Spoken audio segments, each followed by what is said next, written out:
Du coup, le spécial littérature.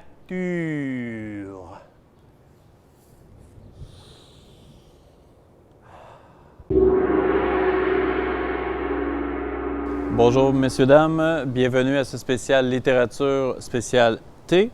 Alors bien sûr, on va vanter notre petit bébé, notre livre qu'on a fait il y a déjà 7-8 ans, traduit en plusieurs langues. Donc à l'intérieur, vous trouverez toute l'information sur l'univers du thé, de long en large, 8 ans de recherche sur le terrain, 2 ans pour l'écrire et traduit aujourd'hui également en coréen, si c'est votre langue maternelle, le russe.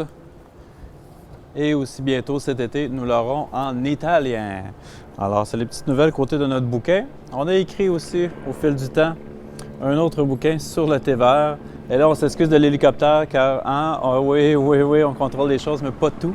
Alors, ce petit livre sur le thé vert qu'on a fait également, qui est un petit peu plus un livre d'oreiller, je vous dirais, à lire tranquillement, pas vite, avec plein de petites histoires alentour de l'univers du thé vert, que ce soit japonais ou chinois.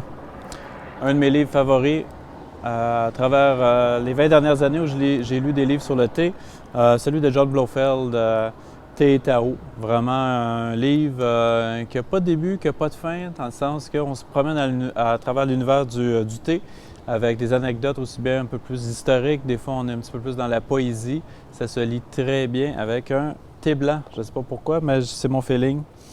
Le classique du thé, un autre livre. Vous savez que Lu Yu, premier maître de thé en Chine, a écrit ce livre dans les années 700. Et on a quelques rééditions qui ont été faites, celle-là à Longueuil. On ne sait pas d'où ça sort, mais vous pouvez retrouver ce livre-là ainsi que d'autres versions également en ligne.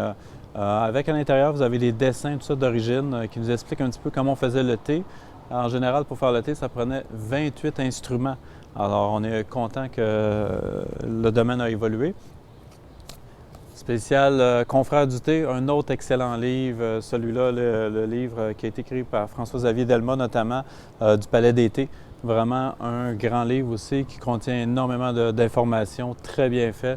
Donc, un petit clin d'œil à nos amis en Europe. Et pour ceux qui connaissent la langue anglaise et qui veulent se lancer un petit peu plus à l'intérieur du monde du pouvoir, donc on vous suggère la revue Art of Tea qui publie quelques numéros par année et on retrouve à l'intérieur vraiment une quantité d'informations vraiment fascinantes, beaucoup plus sur l'univers du pouvoir, mais un petit peu surtout aussi les céramiques et notamment les autres familles de thé. Très bien fait aussi, donc une autre suggestion. Sur ce, bon été, bonne lecture et au plaisir de vous voir. Ciao!